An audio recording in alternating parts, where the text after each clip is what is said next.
Hi, ladies. Thank you, Misha. We start now. This is Ilia Chavchavadze. This name, his face must be familiar to you. I have spoken a lot about him. Maybe not every tour, but probably, every second tour I have spoken about him. He lived a long life. However, it tragically ended. I will also share that. So, who is Ilia Chavchavadze and where are we? We are going to see the house that belonged to Ilia Chavchavadze and his wife, Olga Guramishvili.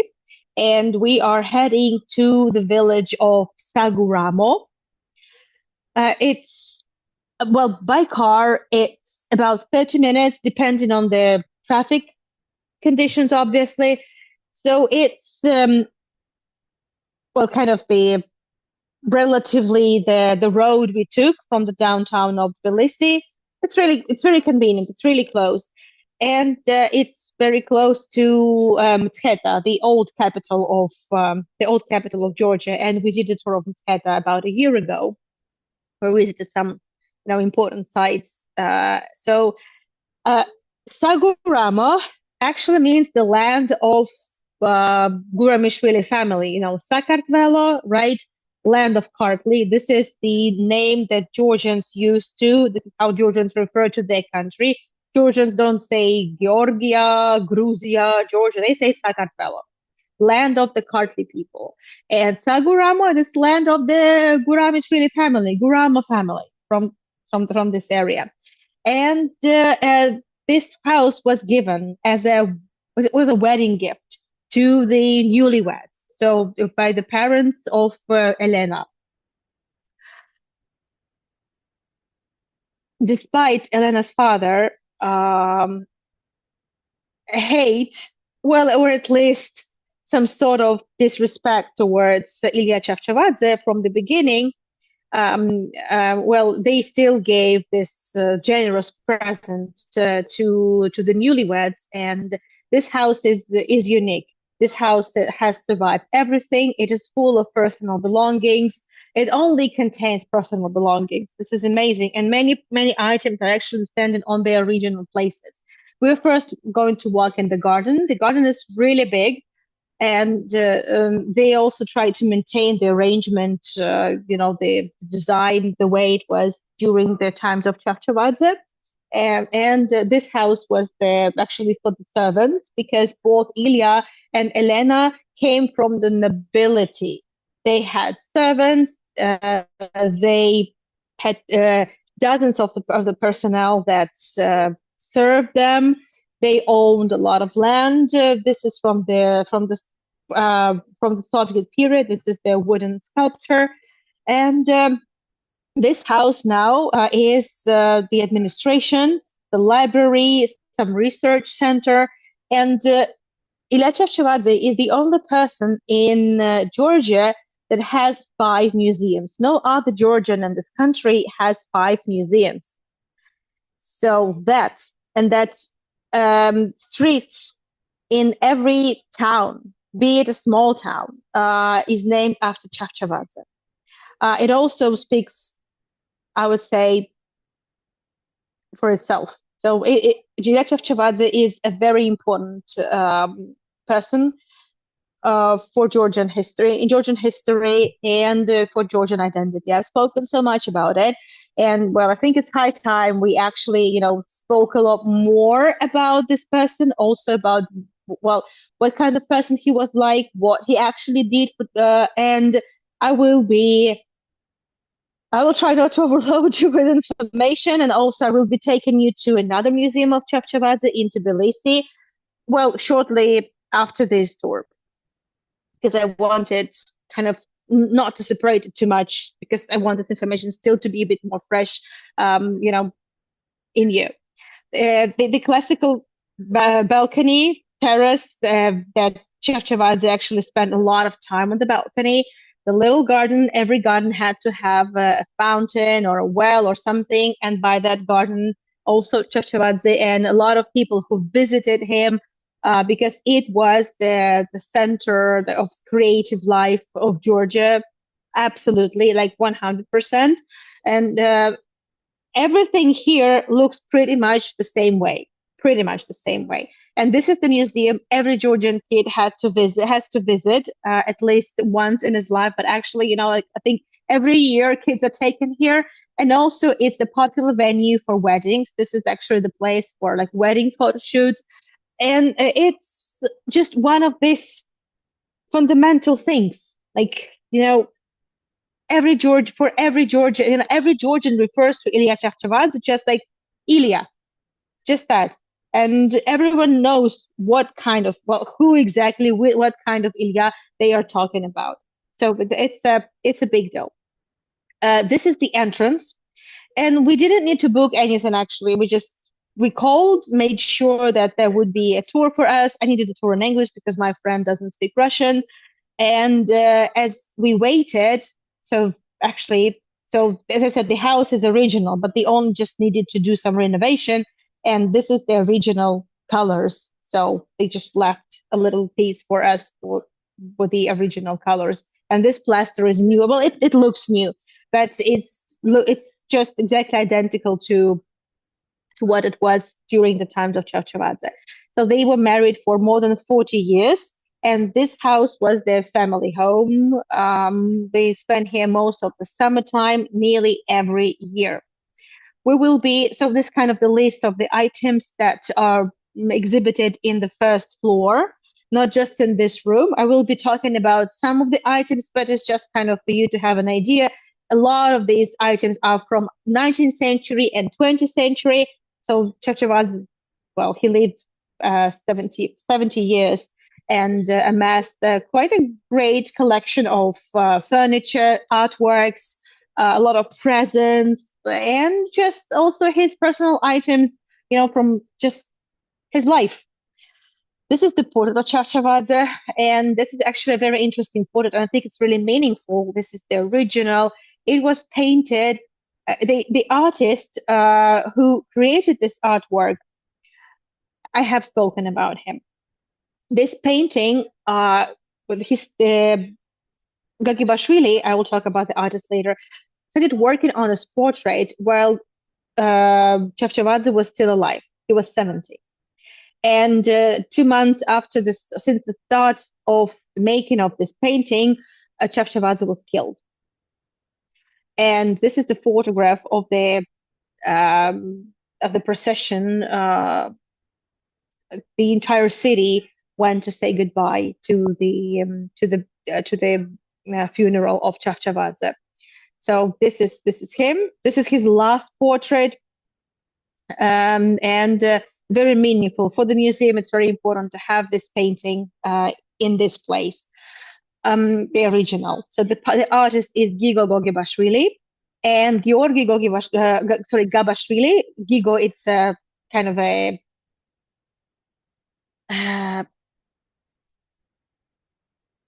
it's like a pet name. A lot of Georgians actually have this like pet names. Not a pet. Well, it's kind of a friendly ways, of addressing people. But Georgi Gabashvili, that's how it should be. So Georgi Gabashvili is the first, I would say, big, fully fledged artist of Georgia with the proper education. And he's the first Georgian artist who had his personal exhibitions. He started in Europe as well, also in St. Petersburg Academy of Fine Arts, also in Europe. And he specialized a lot in like Middle Eastern and Caucasian art and stories and history with great detail to costumes. And his works can be found in museums around the world, by the way, even in the States. And I spoke a lot about him on the previous tour, so I will just briefly share with you what kind of paintings he created. So he was the first really big artist of Georgia, represented on the international level. That's a big deal. All the furniture is from the times of Chavchavadze and Elena Guramishvili. So this is also their furniture, and it was kind of their canteen, dining room, and sort of a living room. So as I said, this house was always full of people. It's a family home, but it was just the two of them. They didn't have any children, so it was them and a lot of friends. And this table is actually can be extended and can can accommodate 24 people. And this table is so long, and the room is not really that big. So actually, the tables would go all the way to the terrace that we entered and would go to the next room, which we are going to see soon.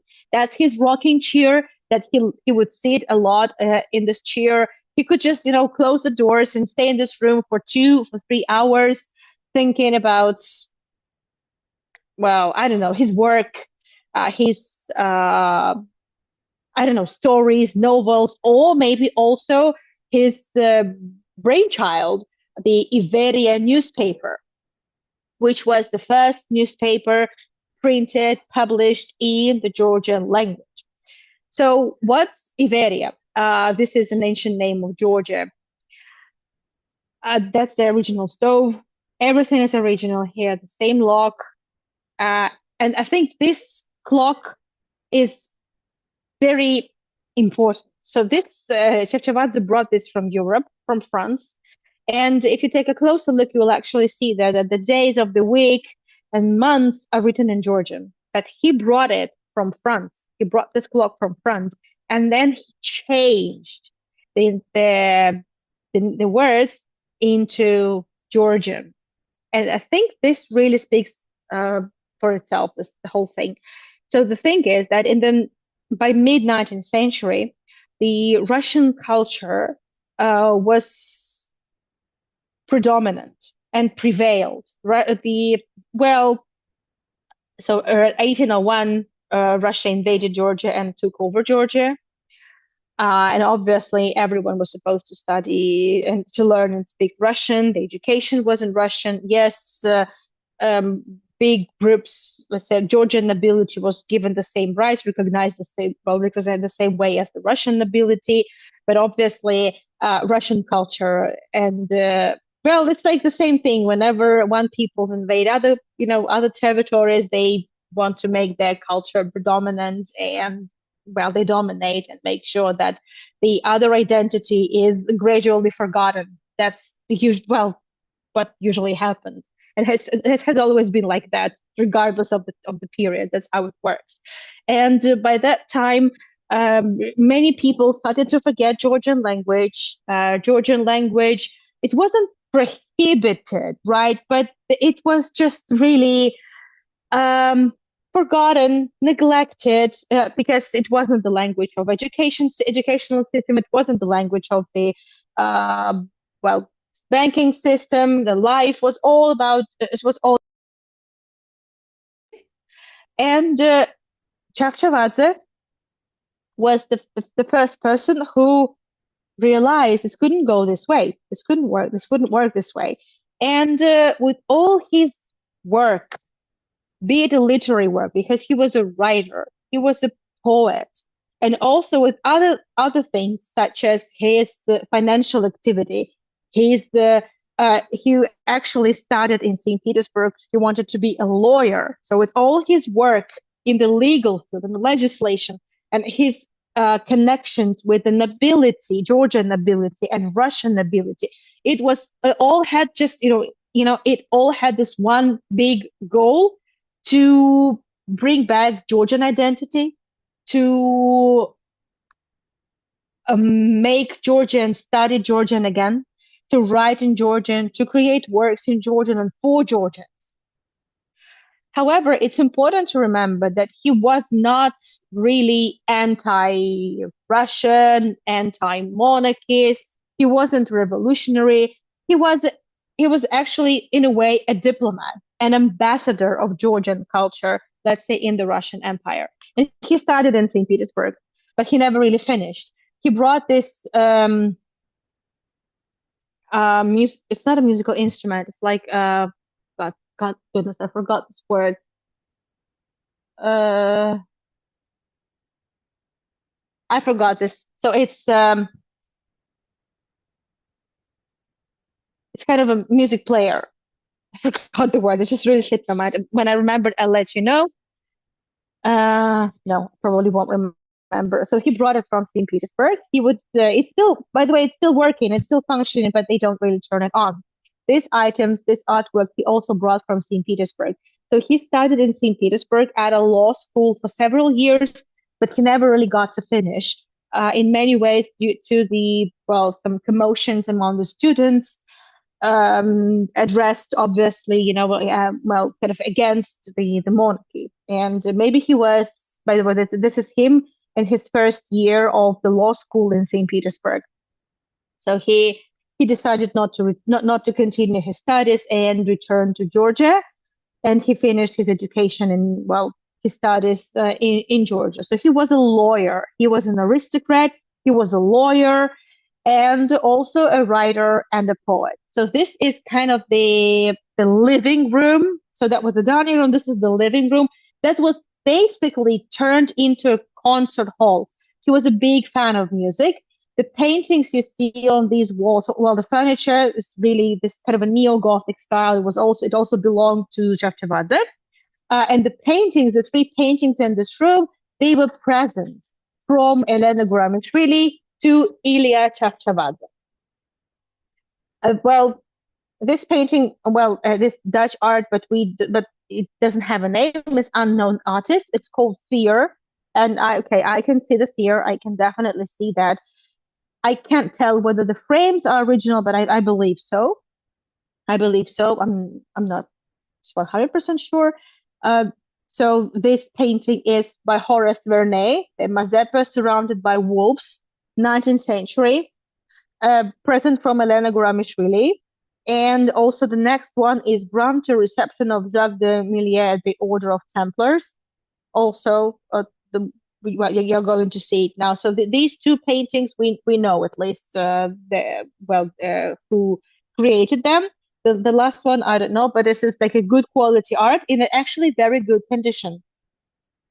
So this is the next one. Very good. In their house in Tbilisi, they also have quite a good collection of artworks, which I will be happy to introduce you to. This is also the portrait that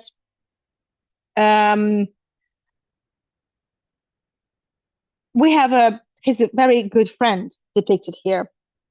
I might have mentioned this man in one of my tours, Nico Nicoladze. Nico Nicoladze was a diplomat, a merchant, a politician, and also one of the, I would say, I don't like this wording, but it's really very common, like the architects of Georgian nationalism. Not really architect, but he was one of the big supporters of not just Georgian culture, but he created a lot of things and institutions to develop Georgia on multiple levels, not just the language and philosophy and identity. It was basically Ilia Chavchavadze was in charge of that. But Nico Nicoladze was more about the actual creation of actual institutions, let's say the construction of the railroad. He was among the people who negotiated it. He lived a much longer life than Ilia Chavchavadze, and he was also he was politically active when Georgia became independent after the collapse of the Russian Empire.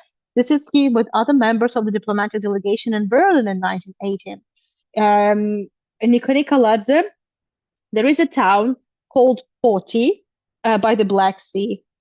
We have this idiot with us again. Hold on a second. I'm going to deal with it. We don't need you here. I'm referring to a bot. Goodbye. Okay, very good. There is a town called Poti by the Black Sea. We all know Batumi, and I'm hoping to be in Batumi in August. And I might be able to take it to the town of Poti. It's the big port city. Well, it's not that big compared to Batumi or Tbilisi, but it's a port city that was turned from a mosquito-ridden malaria, by the way, mosquito-ridden marshy village. It was turned into a port city. and a functioning, highly developed town. And there is a museum of Niko Nikoladze. So I'm hoping to take you there this August. I can't promise, but I'm hoping. So that's why I'm giving you a bit more of Niko Nikoladze than I, probably would have. But just sharing. So a great person. The construction of the railroad, he negotiated that. He found contractors. So he um, dealt with a lot of people, politicians, Romanovs. So again, he and Chavchavadze probably were the two people that really spearheaded the revival of Georgia as a country, the developed Georgia as a country, and Georgians, as a nationality. And that's 100%. The the the balcony, beautiful.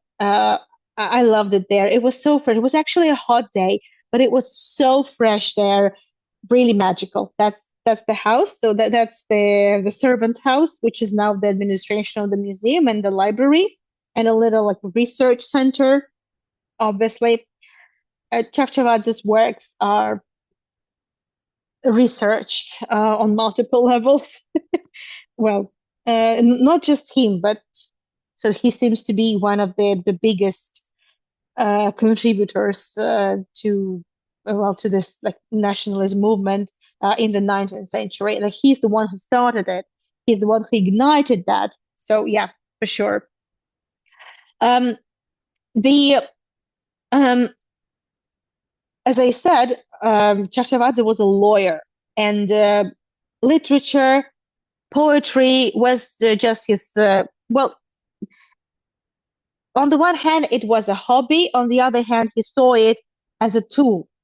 It wasn't really his main activity, but he saw it as a tool. We will spoke about what kind of works he created, um, and many of them he actually created here. He was very prolific. He was extremely prolific in Saguramo, but not only here, but especially because of that balcony and the view and the garden and the freshness. This is the room of Elena Chavchavadze, or Guramishvili Chavchavadze. This was the table the desk, a little table where she kept the letters. After her death, there were like 250, 260 letters from Chavchavadze that she kept. And their correspondence is well studied, published, translated. They were really, really in love. They didn't have children. She loved him tremendously, and he loved her too. Nobody really knows why they didn't have children, but it probably was some other reasons other than, the mm, definitely was not, there was really nothing wrong, between them. So, but we don't know. After Chavchavadze was killed, she never returned to this house, never, and so it remained exactly the way it was left, and they still trying to keep things the way they were. They were left here. Anyway, so let's move on. And these are the photographs, the original photographs, the 19th century frames. This is just nice screen for the fireplace. The screens were basically intended to, well, in the dark room, to just protect the eyes, because in the dark room the fire was a bit too aggressive for eyes. So the screens were meant to simply at least make it a bit dimmer, or make it just a bit more bearable to look at the fire from the fireplace. This is the Elena Guramishvili. She continued wearing black till the end of her life. She outlived him by a decade, by over actually more than 10 years. So this is her, as probably one of her last photographs taken in Tbilisi. Ilia Chavchavadze was buried in Tatsmin, the Pantheon. I'm hoping to take it there at some point. The connectivity there is not very good, unfortunately. Like today, we did the streaming from the market just at the footsteps of the at the foot of the that's in the mountain. So the connectivity is really patchy there. So I'm not sure. Maybe I'll just take you on a pre-recorded tour, and we'll get to see a lot of graves of the important artists and writers and politicians of Georgia there, including obviously the grave of Ilia Chavchavadze. That's his grave. Very big, like really massive, and speaks for itself. And Elena Guramishvili, well, Chavchavadze is a widow. She moved to this house. Basically, this house is around the corner from where we were today for the craft market. So she settled down very close to her beloved, to the grave of Chavchavadze, and she would go to his grave nearly every day. So I did show this house a couple of times on my tours, and hoping to be able to take it to that neighborhood once again, because there is still a lot to see in there, which I haven't actually shown you on my previous tours. There's always a lot to see. This is their safe box, actually. I'm not entirely sure what this safe box is doing in Elena's room, but this is what he brought from Europe with him, a metal safe box, and some paintings that were created by friends of Chavchavadze. This is, but these paintings are not contemporary to the time when Chavchavadze was alive. So they are definitely added to the museum, to the exhibition, because they are devoted to different periods of life of Chavchavadze, and also think after his life, well, after his death. For example, in that painting is the house in Dusheti. Dusheti is a town not too far from Tbilisi, actually. And for 10 years, Ilia Chavchavadze worked as a judge in the town of Dusheti. So, Dusheti, like almost every small town in Georgia, used to have a fortress, and Dusheti also used to have it. And that house was part of this house in the photograph. I just found it by chance, and I wanted to share with you. It was like a small Dusheti palace, or like white castle. Well, uh, Chavchavadze had nothing to do with this house, but just wanted to share it with you because I just wanted to share just that. So this is the house where Chavchavadze lived. Not a palace, really, nothing spectacular, but very meaningful for Georgians, of course. There also will be a landscape of Titsamuri. That's kind of a small village halfway, you know, to from Tbilisi to Mtskheta and Saguramo. And Titsamuri is a sad place for Georgians, because on the way, not far from Titsamuri, on this road, Chavchavadze was killed. He and his wife were returning to Saguramo, and the carriage was stopped, and he was shot, and she was just wounded. Up until today, we don't really know who stood behind that murder, the assassination, and there are a lot of debates about it. But I'd rather speak about it in the museum of Ilia Chavchavadze in Tbilisi, because the exhibition there is more about that. Here, it's more about his family life. So this painting, I like it actually. It's a little bit impressionistic to me. Sorry, I was sure I stopped, but okay. I really like it. I mean, the light there is not the best, so the video doesn't really do it justice, but I like this painting. And this is the house in the town of Kavareli, where he was born. It's in Kakheti, the wine region, which we visited last year with you, right? If you remember. Uh, So this is the house where he was born. There's also a museum there, of course, of course, and there is still a castle that's in that town of Quarelli. That's the painting. cute. I love it. Really like it. So this was the room of Elena Chavchavadze. It was like her study, something like that. So that's why there is this desk at which she wrote letters to Chavchavadze and kept his letters. And this is also her portrait. I'm not sure whether it was painted during her lifetime or it's a new one. I don't know that, but that's her portrait. And there are also photographs of friends of the family, mostly fellow writers. Well, like one you definitely remember. You might remember from, okay, not definitely, but you might remember from my tours. I refer quite a lot to this writer, Vaja Pshavela. So Vaja, from the kind of a village of Pshavi. So Vaja Pshavela. That's him. That's his portrait. We refer to him quite a lot. So just a, a very big writer, 19th century, 19th and early 20th century as well.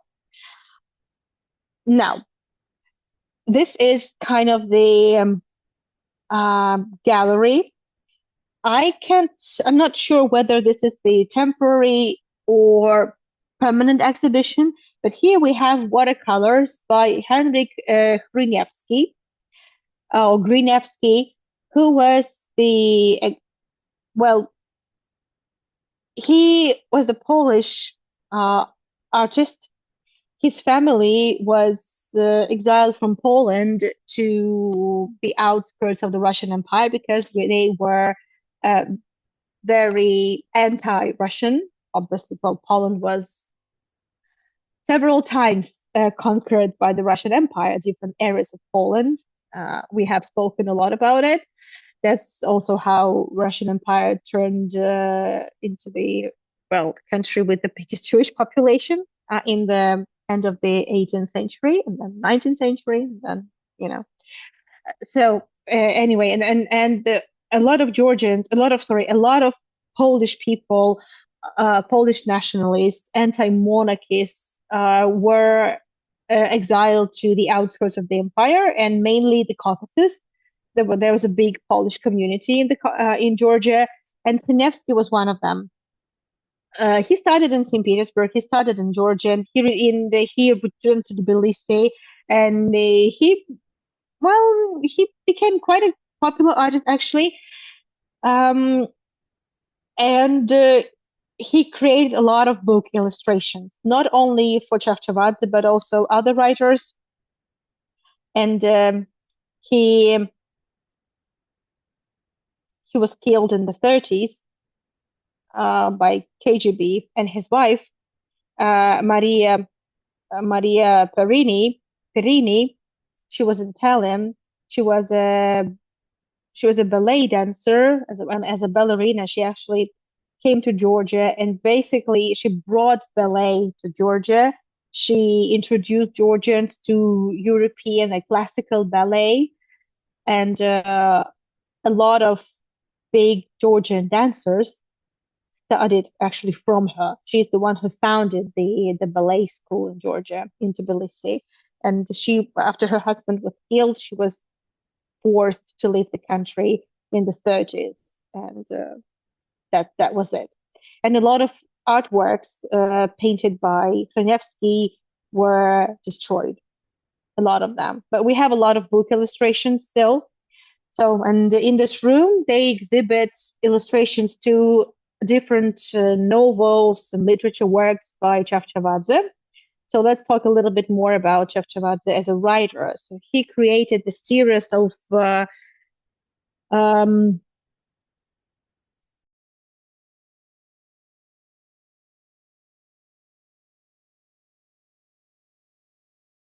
he created a lot of series of novels about Georgians, different social classes in Georgia.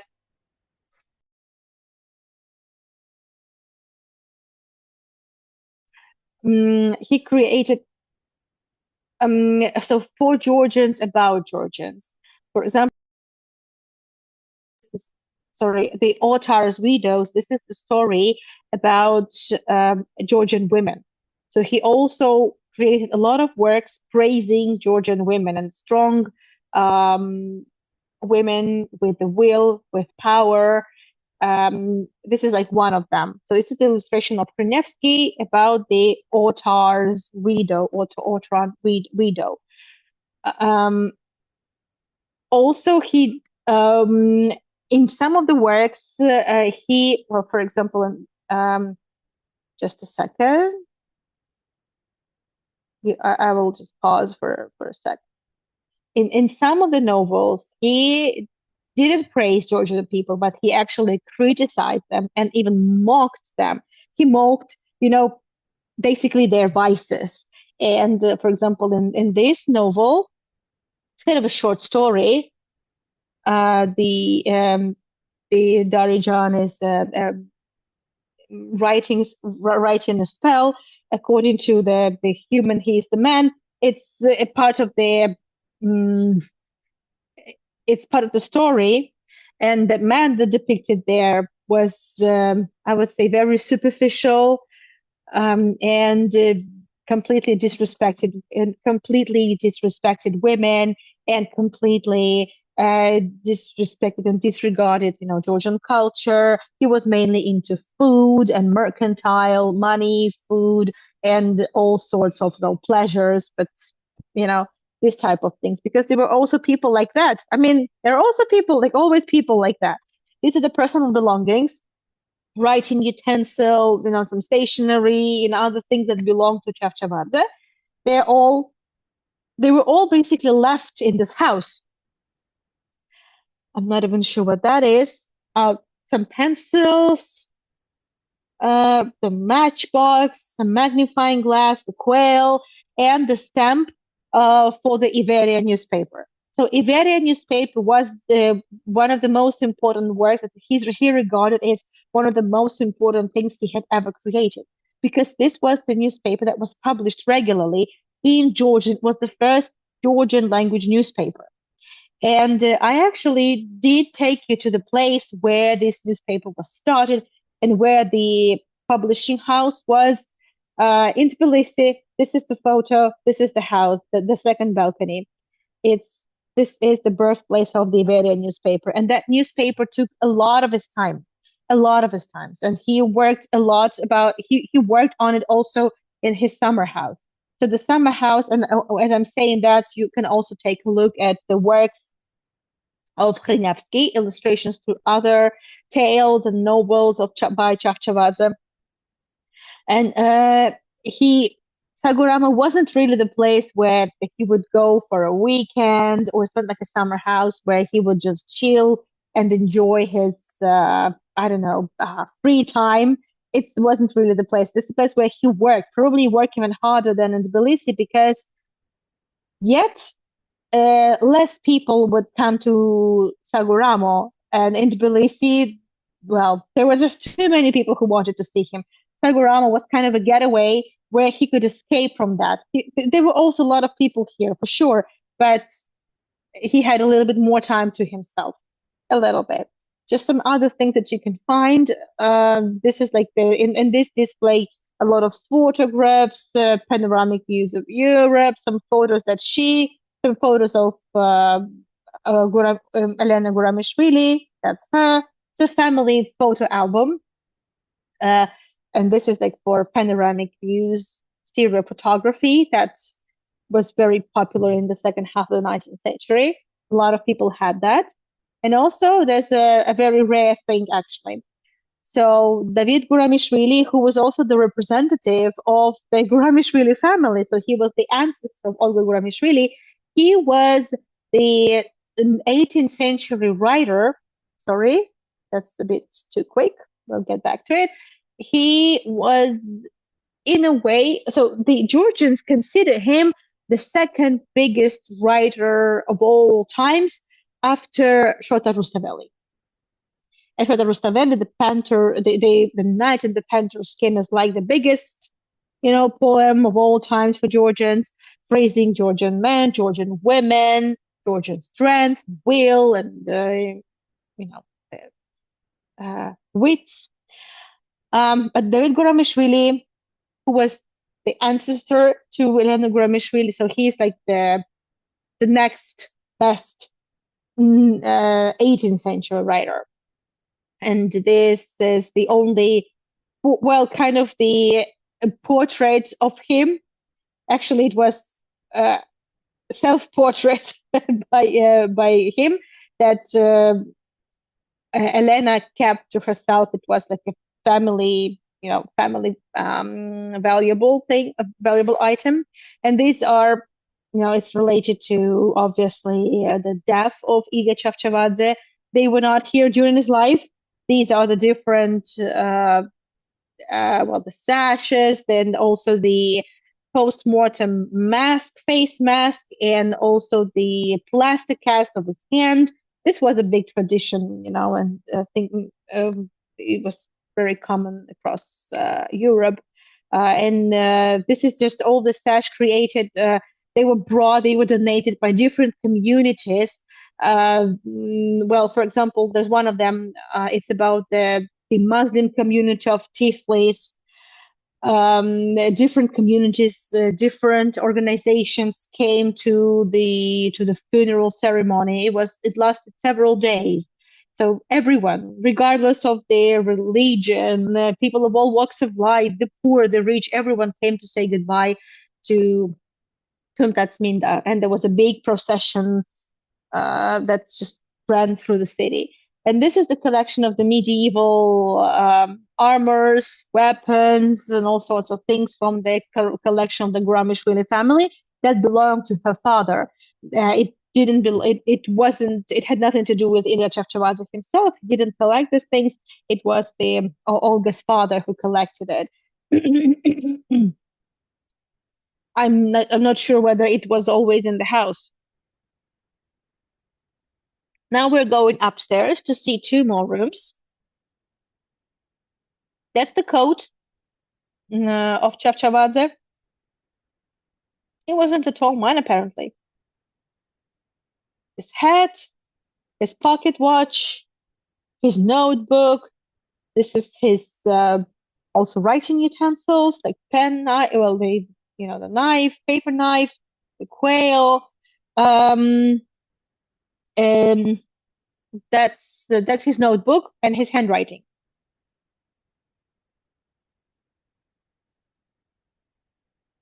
The first room is their bedroom.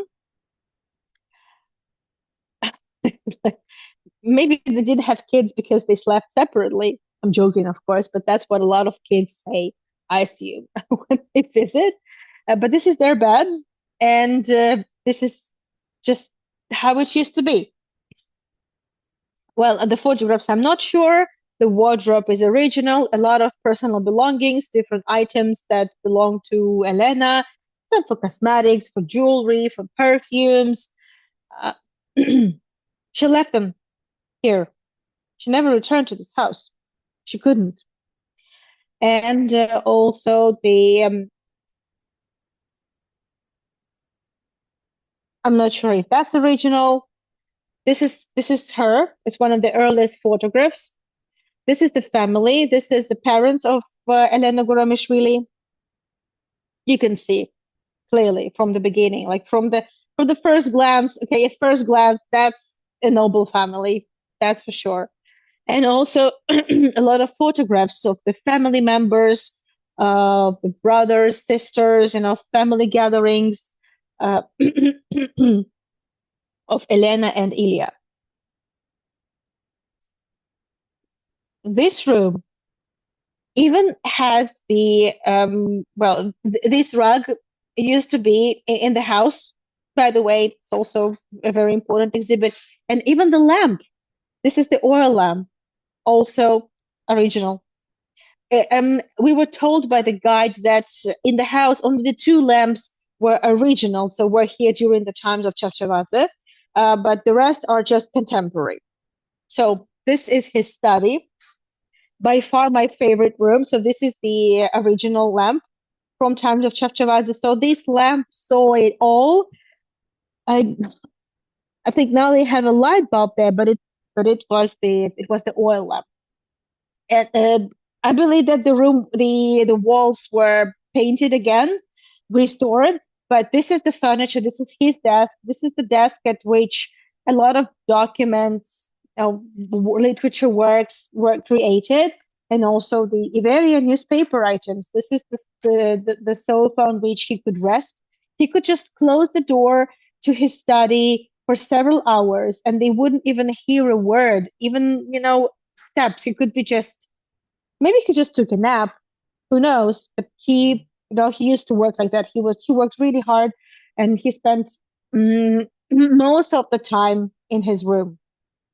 The collection of the musical instruments, panguri, chonguri, where they look a bit like guitars, but they're like traditional instruments, the traditional musical instrument. This is the photograph of the room.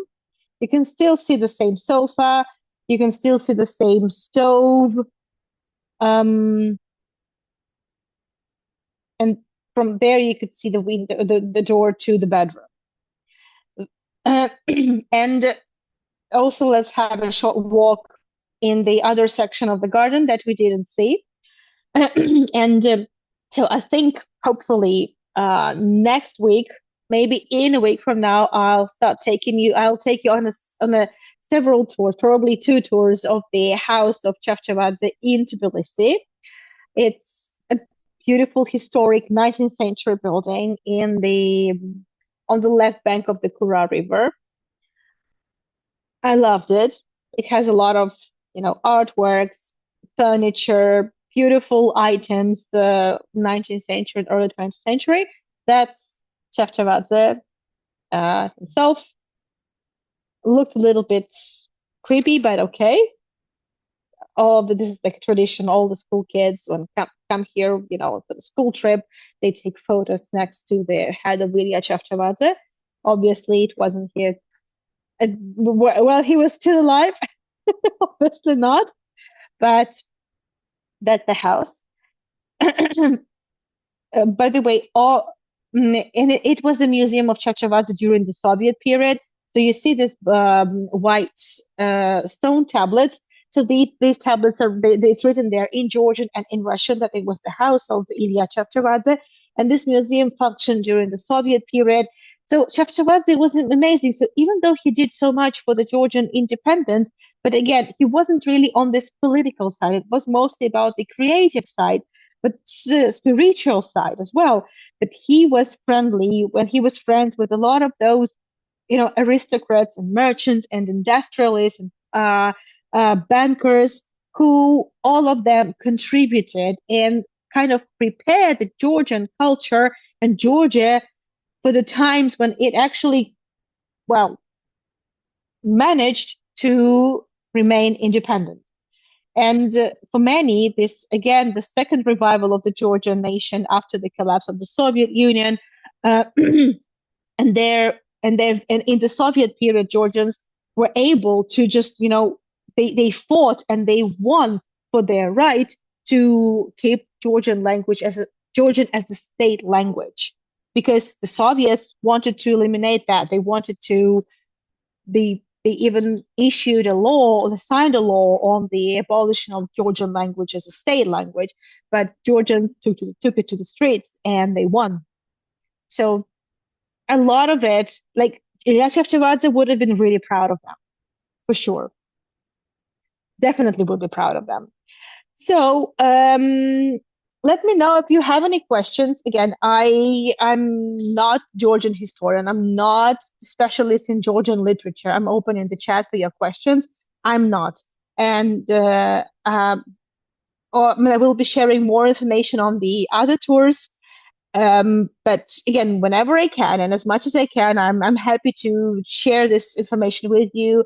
I don't think you would have any other means to just, to visit the museum. And well, I just believe it's amazing. And all the, exhibits in the house, all these 19th century, early 20th century items, artworks in the collection, and just, family story. I think it's brilliant. And I'm happy that I have been able to visit it just as a historic site and a very meaningful site. So it's just one more way to look into Georgian identity, understand this very complex concept. Let me know if you have any questions. The chat is open. And hi to those who joined us a little after we started. Ellen, hi as well. Good to see you. I'm going to share with you the links once again. So this is the final tour for tonight. But tomorrow, I'm looking forward to seeing you on the 3 tours. We'll start off with the tour of Soviet period literature and music and poetry of the Thaw period, like after Stalin. Interesting, different, and much milder, but also more poignant in many ways, because this was the way for people to also, speak a little bit more things, in life and even politics, but they were not allowed officially to talk about politics, but at least in this very allegorical way, they at least could, get across a message. Very interesting, very creative period as well, after many years of people just completely being on the tight leash. And then I'm taking you on a final episode of the Tower of David Museum. We're going to be talking about the hardcore archaeology. And then I'm taking you to with World Virtual Tours. We just decided to reschedule due to the 4th of July. So tomorrow I'm taking you to the House Museum of Rimsky-Korsakov, one of the biggest composers of the early 20th century and 19th century. Let me see the chat. Thank you, Marilyn. Thank you so much. Thank you, Dolly. What's the name of the musical instrument? I couldn't remember.